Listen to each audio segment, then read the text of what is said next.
Армысыздар құрметті өнерді бағалап, өнерді сүйе білетін көрермен, тыңдарман қауым. Бүгін мен сіздерге қазақ бейнелеуіне, мүсін өнеріне өзінің тың идеялық шығармашылығымен келген Ескен Аманжолұлы Сергебаевпен таныстырамын.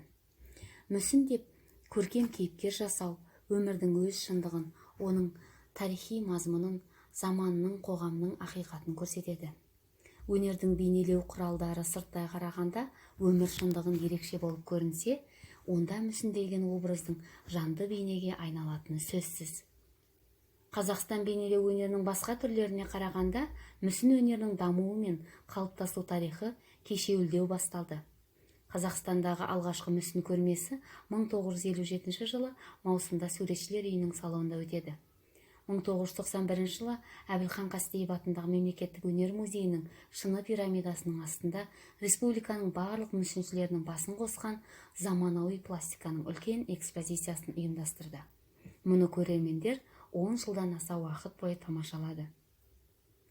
Қазақстанда кәсіби мүсін өнерінің қалыптасуына және оның идеялық тақырыптық бағытын айқындауда кеңес өнерінің дәстүрі мен принциптерінің маңызы болды. Классикалық мектептің идеологиясынан сыймаған келесі буын, яғни мүсін өнеріне жаңа толқын өкілдері Мәскеу, Ленинград көркемсурет жоғарғы оқу орындарын және сол кездегі еліміздің жалғыз Алматы көркемсурет училищесін бітірген мамандар құрады. Олар Төлеген Досмағамбетов, Еркін Мергенов, Ескен Сергебаев, Вагиф Рахманов, Ахметов, Айнеков, тағы басқа өзіндік мәнерді меңгерген жаңа идеяны ұстанған жас мүсіншілер еді.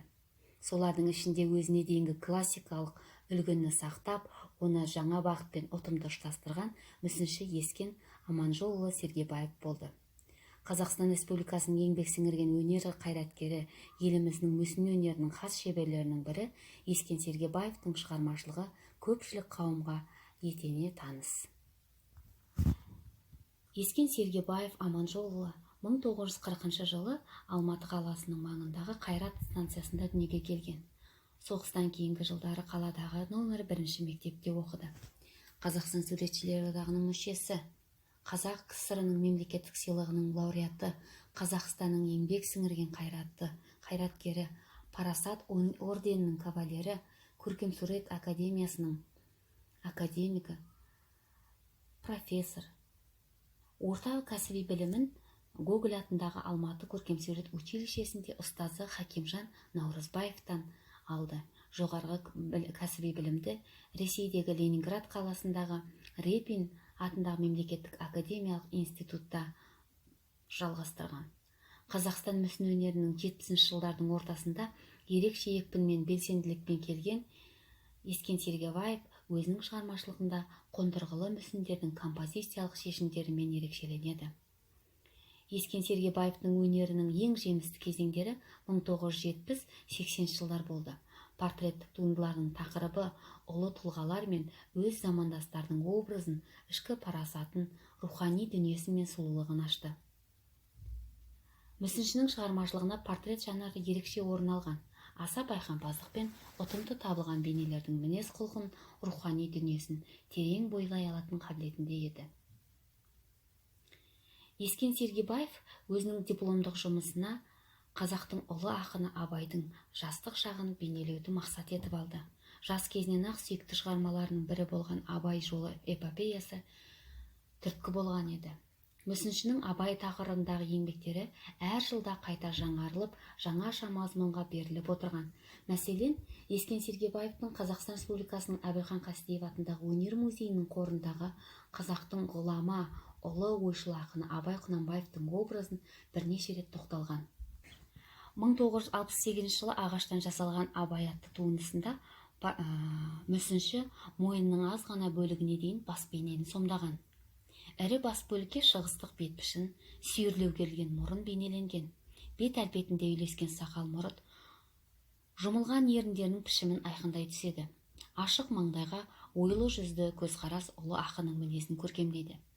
Бас төбесіндегі тақияның білінер-білінбес нәзік сомдалған. Абай бейнесінде қарама-қарсы күштердің, яғни ізгілік пен зұлымдықтың, кертартпа ескілік пен прогрессивті озат ойдың, ымырасыз тартысы байқалады. Осы басты тақырыпта бір абай бойына сіңіру мүсіншінің ізденіске жетелегені анық. Мүсінші Ескен Сергебаевтың ағаш материалының фактурасын терең сезініп, шебер сомдайтынын көре аламыз. Ал 1974-1985 жылдары сомдалған абай образында мүсінші бір форманы ала отырып екі түрлі материалмен қамтыған. Әр портретте ақынның ой толғатқан жүзін, жас кезеңдеріне, мінезі мен күрделі рухани жаратылысын көрсету арқылы дәл табады. Суретшінің қазақ бейнелеу өнеріне 1960 жылы буын өкілдерінің қылқалам шебері Салихидин Айтбаевтың портретін 1978 жылы шығармашылық жұмыс кезіндегі ойланып тұрған сәтіне сомдайды. Композиция екі бөліктен тұрады: суретші сұлбасы мен натюрморт. Мүсінші композицияны бір позицияда ұстаған жоқ. Мұнда әрекет композицияға динамикалық пен шынайылыққа береді. Композицияның әр бөлігі жеке мағынаға ие болуы мүмкін. Туынды мазмұны жағынан кең ауқымды. Мұнда бейненің ішкі және өзгеше белсенділікпен ашады. Конструкциясы да мықты, дәл табылған. Көлемі үйлесімді болса да, мүсінге көп мағына сыйып тұр. Мүсіншінің кейіпкерлеріне әртүрлі материалдардан қолдану арқылы бірнеше рет тоқталады. Айтар болсақ, мүсіншінің ертеректе жасаған 1967 жылы ағаштан жасалған Салихидин Айтбаевтың кеуделік мүсінін қарастырсақ болады. Автор мұнда тұтас ағаштан шауып отырып жасаған. Салыстырмалы түрде қарал болсақ, бұл екеуінде де суретші жас мезгілін адамдардың көрсетуге. Осы орайда образдың психологиялық жай-күйін, сәтін материал арқылы көрсетуге композициялық әсер бергендей. Әбілхан Қастеев атындағы өнер музейінің қорында мүсінші Сергебаевтың тағы да бірнеше туындылары сақталған. Мүсінші Ескен Сергебаевтың драматизм тақырыбындағы шамоттан жасалған 1941 жылы атты туындысы 74 жылы жарыққа шығады. Композицияда ер адамның жылқы жануарына мұңын шағуы, соғыс жылдарында зардап шеккен халықтың мұң-мұқтажын айқындап көрсеткендей. Мұңға азаға толы психологиялық хәл мүсінші елбасына зобалаң шақтарды тудырған сол бір сұсты жылдарды бейнесін осындай қарапайым сюжет арқылы ғана бейнелейді. Сонымен қатар сәулетші Немгировтың портретін 1970 жылы жасаған. Сондай-ақ замандас портреттері. Туындысын автор мұнда өз замандастарының тарихи кезеңдегі бейнесімен шектеліп қоймай, ішкі сезімдерінің рухани әлемін көрсетуге тырысқан. Ескен Сергебаевтың адам образын сомдаудағы психологиялық сезімге берілген көркем туындылары күнделікті өмірден алынып отырды. Ана деген туындысына келетін болсақ, композицияда алпысталқындаған ұлттық киімдегі қазақ әйелінің тұтастай тұлғасы сомдалған. Жүдеген қарт әйел алысқа көз тастап өзінің жанына жақынын қарайлап тосып тұрған қалыпта суреттейді. Мүсінші өз анасына бағыштаған ескерткіші деп біледі. Анам марқұм мен студент кезінде ауыл жанындағы дөң басына шығып, жол үстінде тұрып балам келе жатқан жоқ екен деп ылғиды қарағыштап жүруші еді. Анамның сол кейпін мүсінде көрсеткім келді дейді.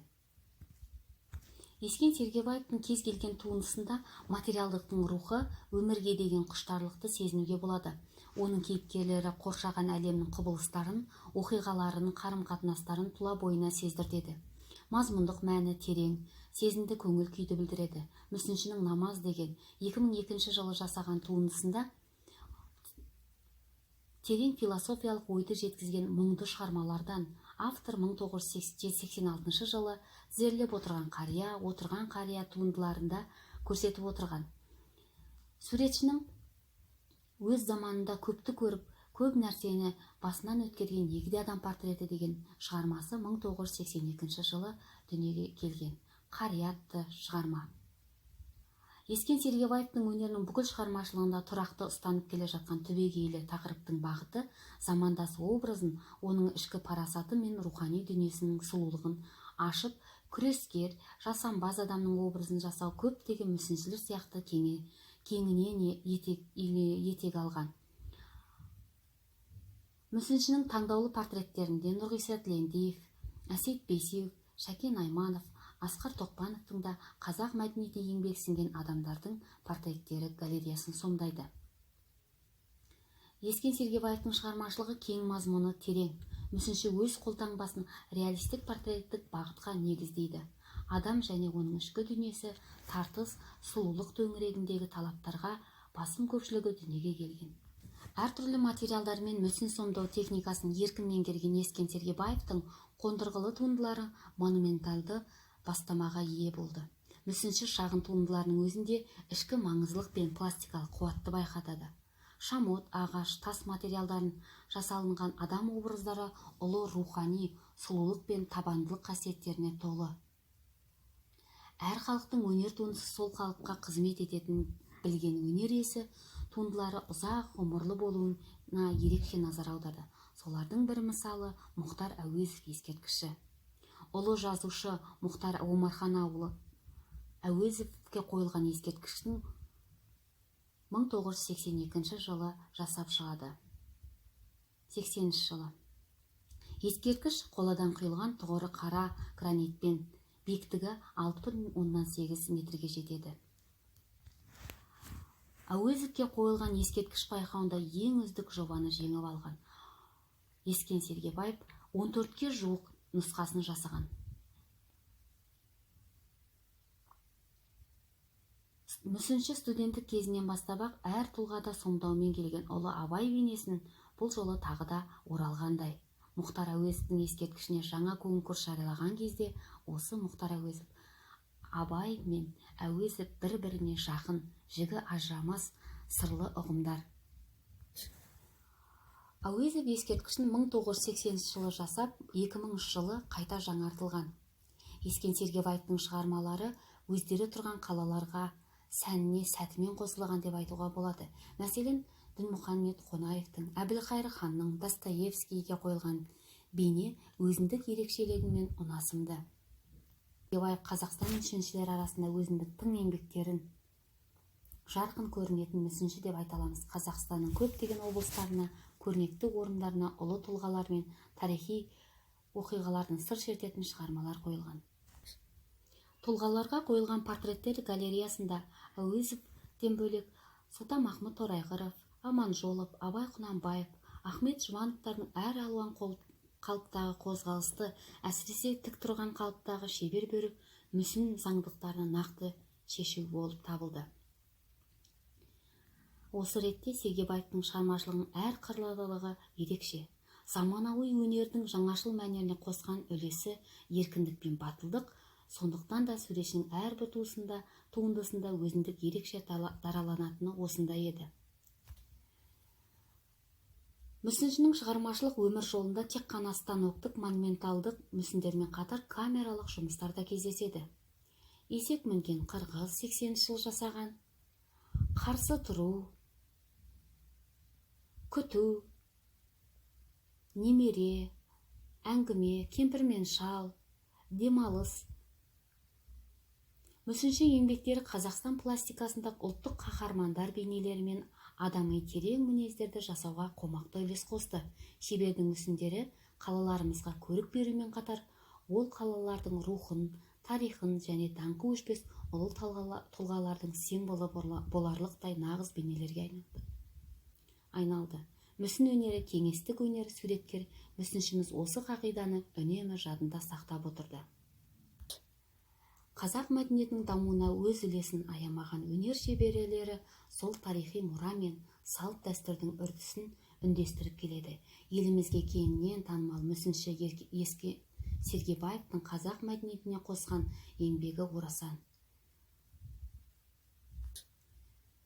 Мүсін бейнелеу өнері саласындағы үлкен аудиторияға арналған ауқымы кең өнер болса, Ескен Сергебаевтың шығармашылығы осы мүсін өнеріне барлық жағынан сәйкес келіп отырды.